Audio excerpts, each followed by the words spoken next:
जब रात होती है तो हम एक दिया जला लेते हैं और उसकी रोशनी में खुद को महफूज समझते हैं, मगर उस रोशनी के परे जो अंधेरा है वो अपने अंदर बहुत सारी कहानियां समेटे हुए है और इन्हीं कहानियों को आप तक लेकर आता है रात के अंधेरे में।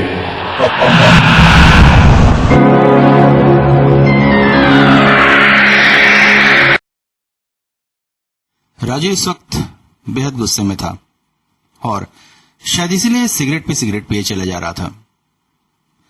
पिछले कुछ ही समय में राजीव ने बहुत सारी कहानियां लिखकर अच्छी खासी प्रसिद्धि प्राप्त कर ली थी। पब्लिशर्स अक्सर उससे कहानियां लिखवाने के लिए लालायित रहते थे और वो भी पब्लिशर को दिए हुए समय पर ही कहानियां पूरी करके हमेशा सबमिट करता था और ऐसा ही करके आया था पब्लिशर मजूमदार साहब के पास। सारी कहानी एक अच्छे से एनवलप में डालकर दे आया था, मगर आज 1 साल बाद अचानक मजूमदार बाबू का फोन आता है कि उन्हें कहानियां नहीं मिली। मगर ये बात अलग है कि उसने मजूमदार बाबू के हाथों में नहीं मगर उनके असिस्टेंट सुरेंद्र नाथ जी के हाथों में वो एनवलप दिया था। मगर ऐसी बातें, हालांकि ये कोई बड़ी बात नहीं थी, वो दोबारा प्रिंट निकाल के भी कहानी सबमिट कर सकता था, मगर हर काम का एक तरीका होता है, एक रेपुटेशन होती है इंसान की, और अगर उस पर चोट लगी तो बहुत बुरा लगता है। बस यही वो सोच रहा था। सुरेंद्र बाबू पर उसको बहुत गुस्सा भी आ रहा था। मन में सोचा पब्लिशर से मिलने जाएगा तो सुरेंद्र बाबू के बारे में जरूर बात करेगा। यही सोचकर कंप्यूटर पर प्रिंट मार दिया। 150 पन्नों की नॉवेल को प्रिंट होने में भी थोड़ा समय था, इसलिए सोचा नहा ले। खाना आना पकाने का अब तो टाइम है नहीं, सो होटल में ही खा लेगा। यही सोचकर उठकर जा ही रहा था कि अचानक फोन बज उठा। फोन पर कॉल था उसके दोस्त रमेश का। रमेश की एक एंटीक की शॉप थी जिसमें अक्सर बेशकीमती चीजें आया करते थे और जैसे ही कोई नई चीज आती वो राजीव को कॉल कर देता।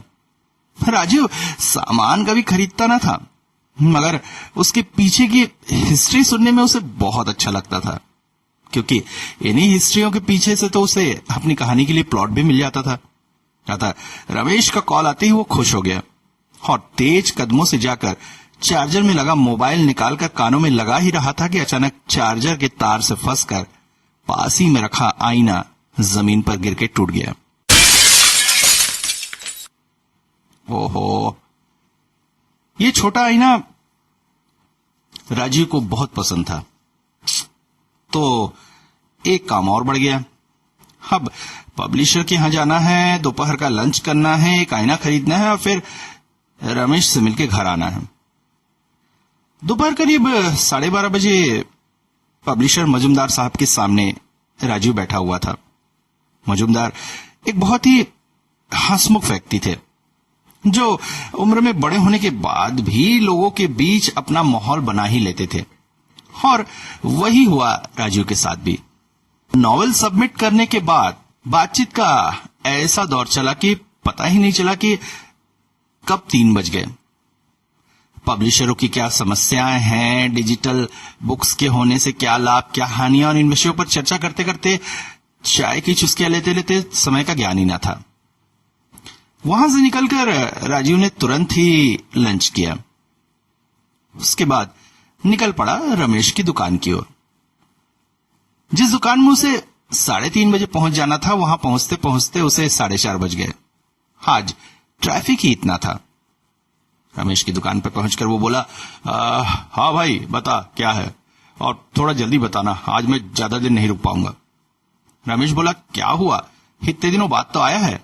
अरे देख तो रहा है, 1 घंटा तो तेरे यहां आने में ही लग गया। अब 1-1.5 घंटे में घर पहुंचूंगा, फिर शाम का खाना बनाऊंगा, करते करते रात के 10-11 बज जाएंगे यार। ओहो, चिंता मत कर, मैं तुझे ड्रॉप कर दूंगा और हुआ तो खाना साथ में खा लेंगे, रमेश ने कहा। रमेश की दुकान एंटीक सामानों का भंडार थी। कई तरह के पुराने सामान, उनसे जुड़ी कहानियां, सब कुछ राजू को बहुत आकर्षित करती थी। तभी राजू की नजर पड़ी कोने में लगे हुए एक आईने पर। लकड़ी के फ्रेम में लगा हुआ आईना साधारण सा ही था, मगर उसके चारों ओर की कलाकारी उसे आकर्षित कर रही थी, जो थोड़ी अजीब सी थी। और तभी उसका ध्यान गया बीच के कांच पर। मगर ये क्या?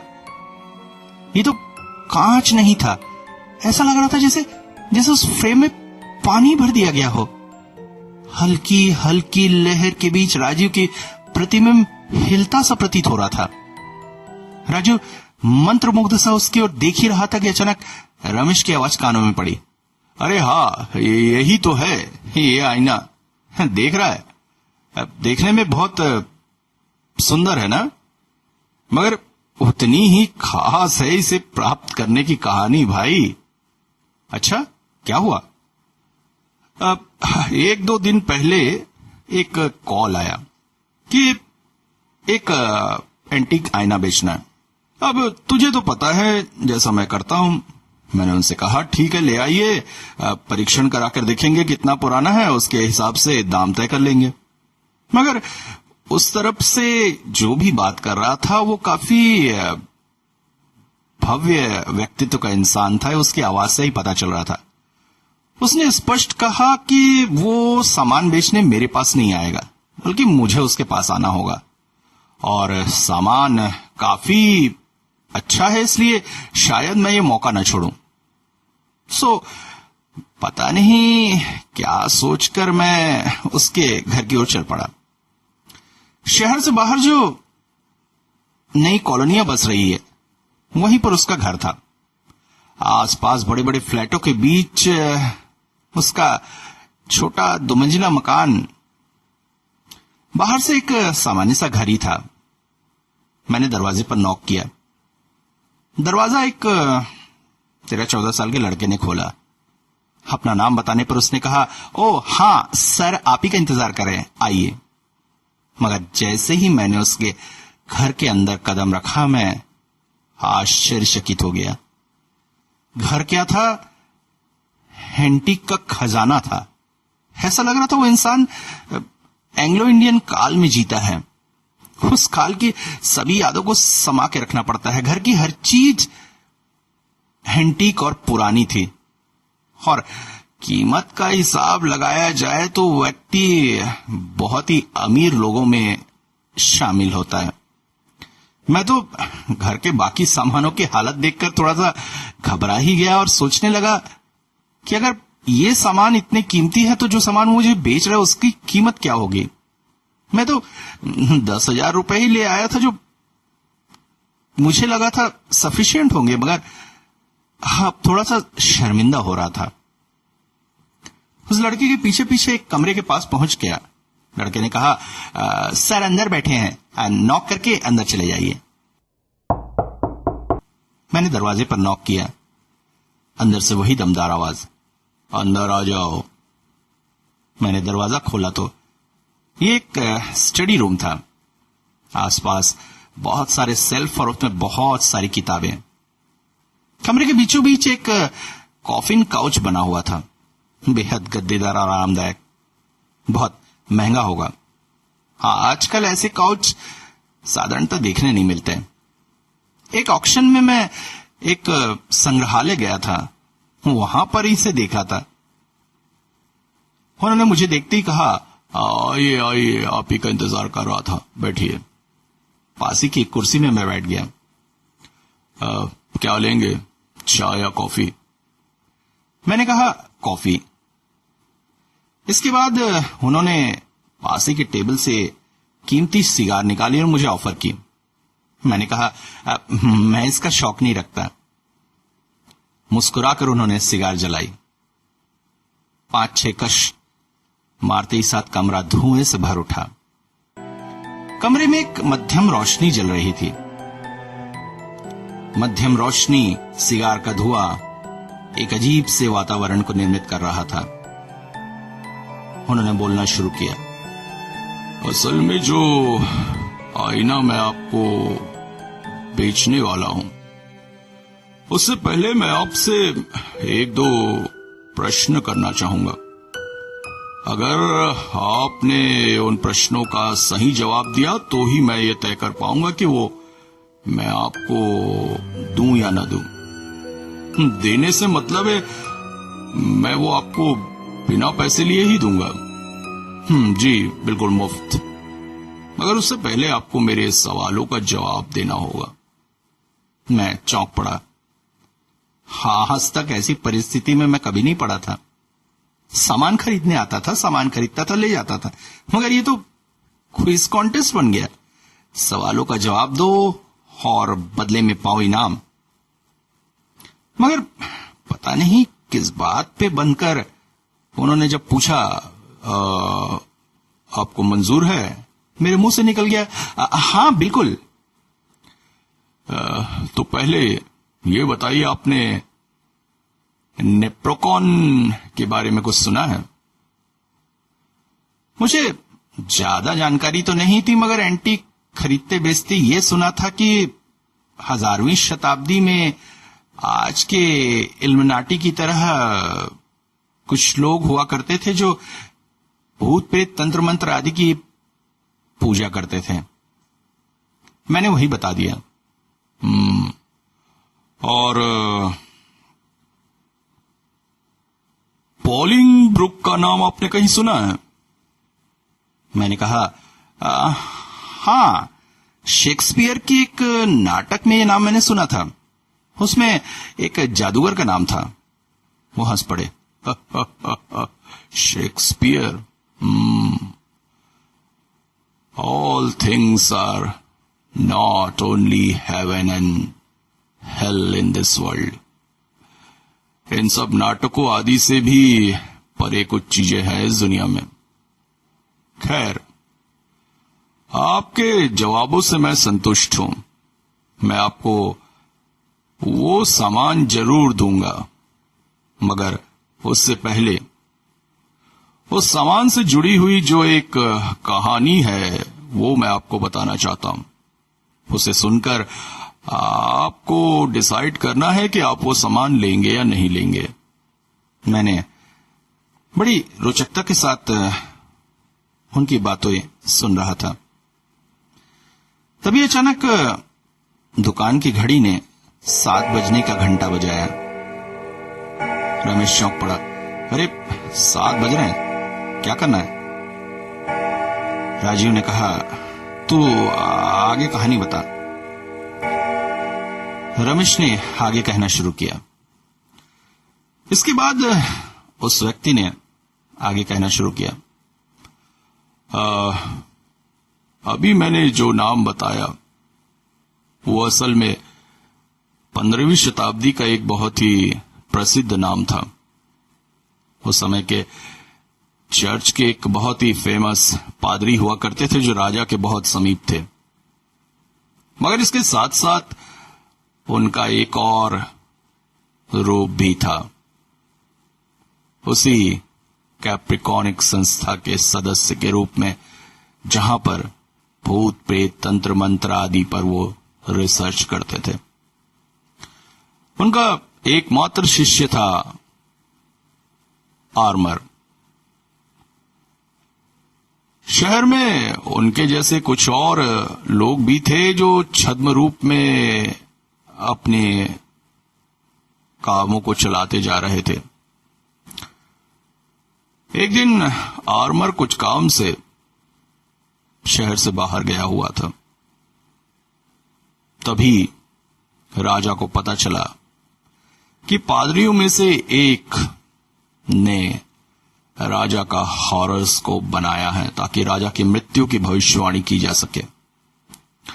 यहां कहने की जरूरत नहीं है कि इस तरह के कामों को उस समय चर्च के प्रति घोर अपराध समझा जाता था और शैतानी कृत्य समझा जाता था। इसलिए इसकी सजा भी उतनी ही भयानक होती थी।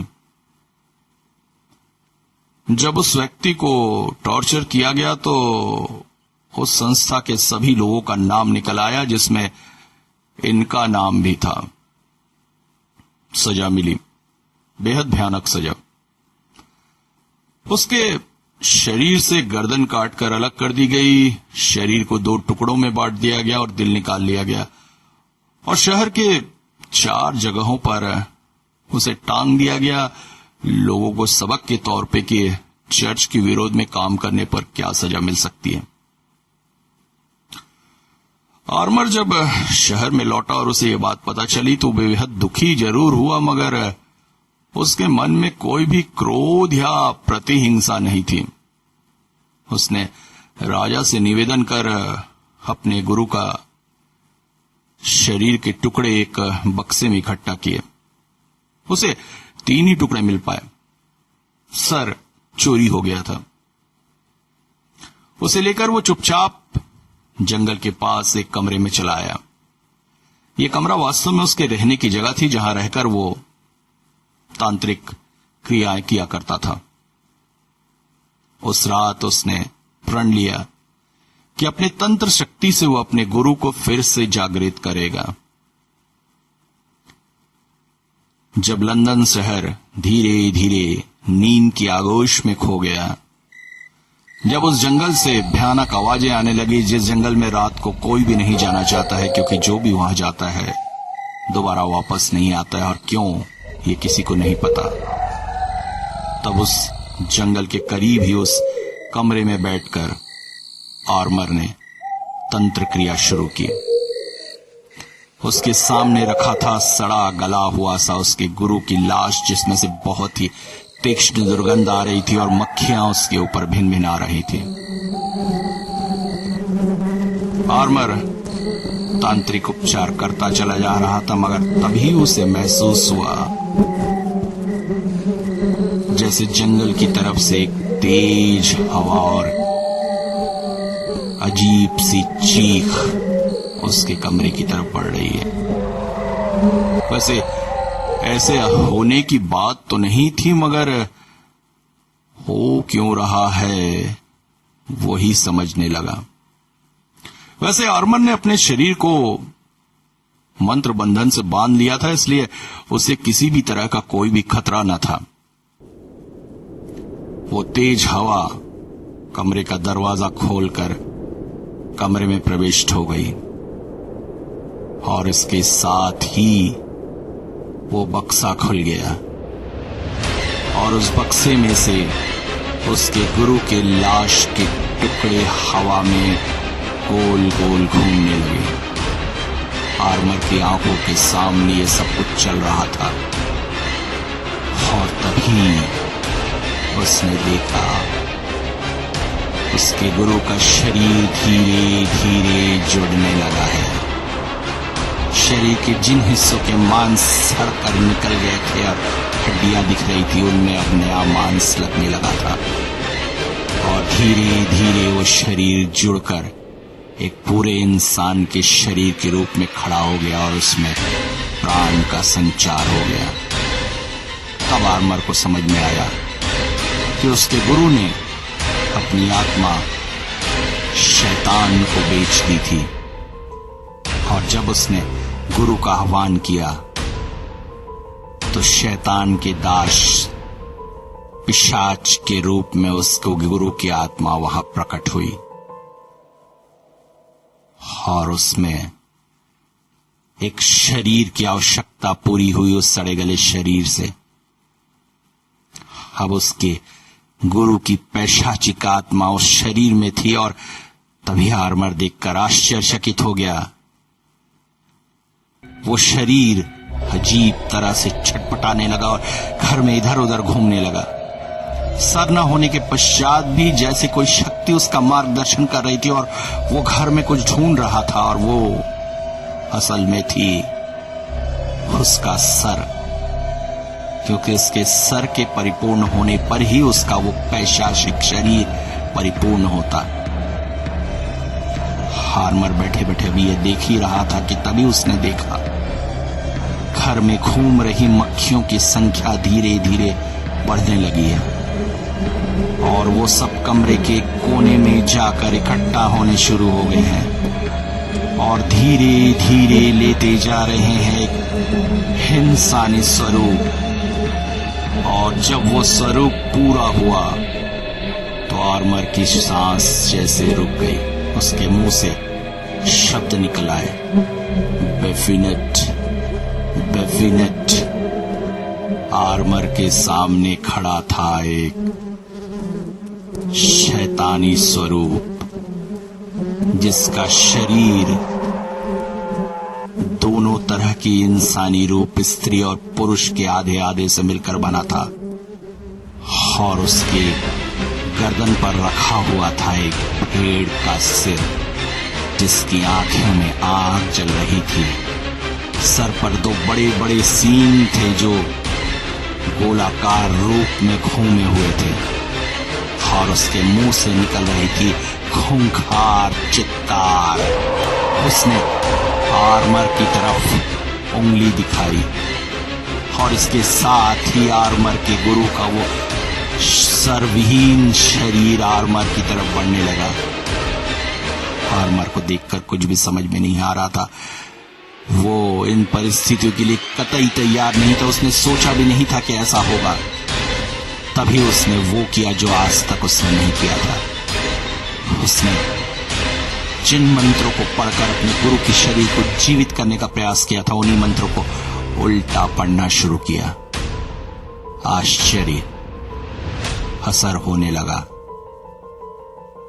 गुरु का वो सर्वहीन शरीर जो अभी उसे मारने के लिए शैतान बेफिनेट के आदेश पर उसके ओर बढ़ रहा था, धीरे धीरे रुक गया। आर्मर समझ गया कि मंत्र समाप्ति के पश्चात ना तो वो शरीर और ना ही बेफिनेट उसका कुछ बिगाड़ सकेंगे, मगर आगे होगा क्या ये उसे कतई एहसास नहीं था। मंत्र समाप्त होने के पश्चात जब वो शरीर आर्मर का कुछ नहीं बिगाड़ पाया तो पीछे से वो भेड़नुमा शैतान हुंकारते हुए आगे आया। उसने उस शरीर को अपने हाथों में उठा लिया और मुंह में डालकर उसे चबाने लगा। पूरे घर में खून के फव्वारे फैल गए। वो तेजी से उस शरीर को चबा रहा था। वो शरीर छटपटा रहा था और आर्मर देखकर यही सोच रहा था कि अगर उसने मंत्र उल्टा ना पढ़ा होता तो शायद उसका गुरु का शरीर भी उसका यही हाल कर रहा होता। कुछ ही पलों में बेफिनेट ने उसके गुरु के पूरे शरीर को खा डाला, क्योंकि शरीर पूर्ण ना होने से वो शैतानी शक्ति पूर्ण रूप से इस धरती पर नहीं आ सकती थी। इसलिए बेफिनेट उसके गुरु को इस धरती पर छोड़कर नहीं जा सकता था। उसके उस शरीर को खाकर एक बार फिर से उसने उसके आत्मा पर कब्जा किया और धीरे धीरे तेज हवा के झोंके के रूप में हुंकारता हुआ कमरे से बाहर चला गया। आर्मर का यह प्रयास असफल हो गया। क्या वो एक बार फिर से प्रयास करेगा?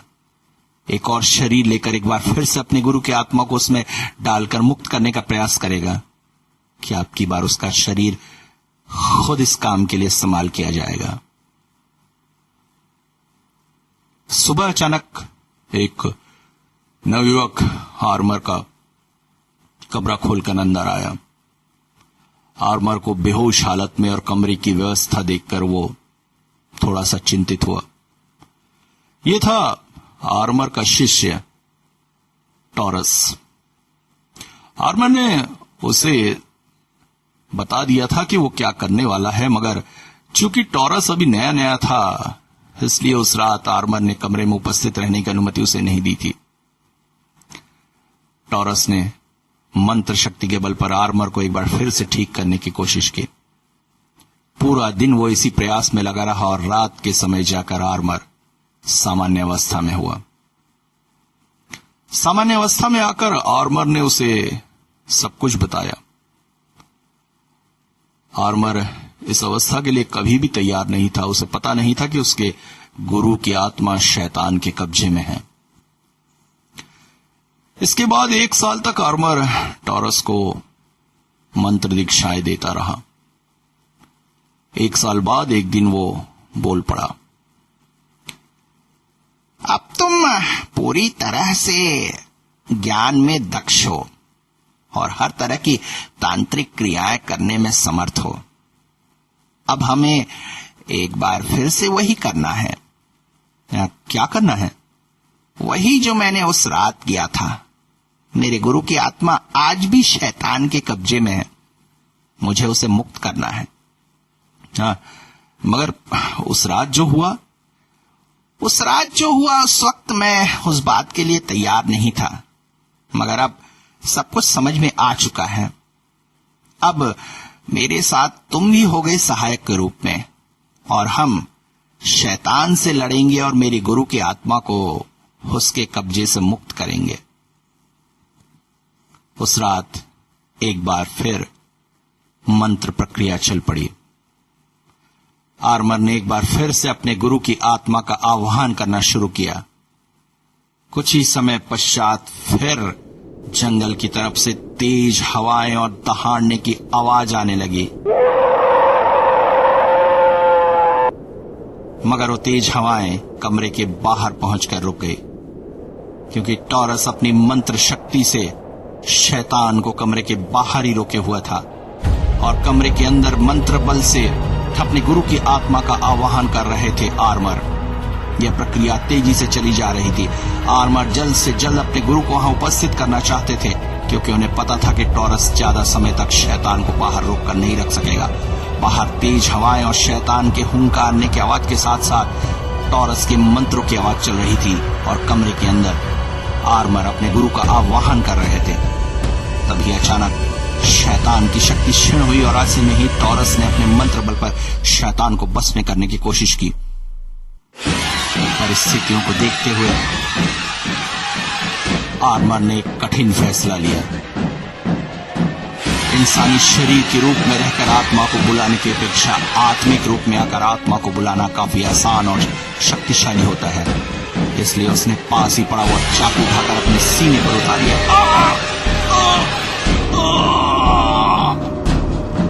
उसका शरीर निढाल होकर गिर पड़ा। दूसरी ओर बाहर शैतान धीरे धीरे तेज हवा के रूप में जंगल में ही लौट पड़ा।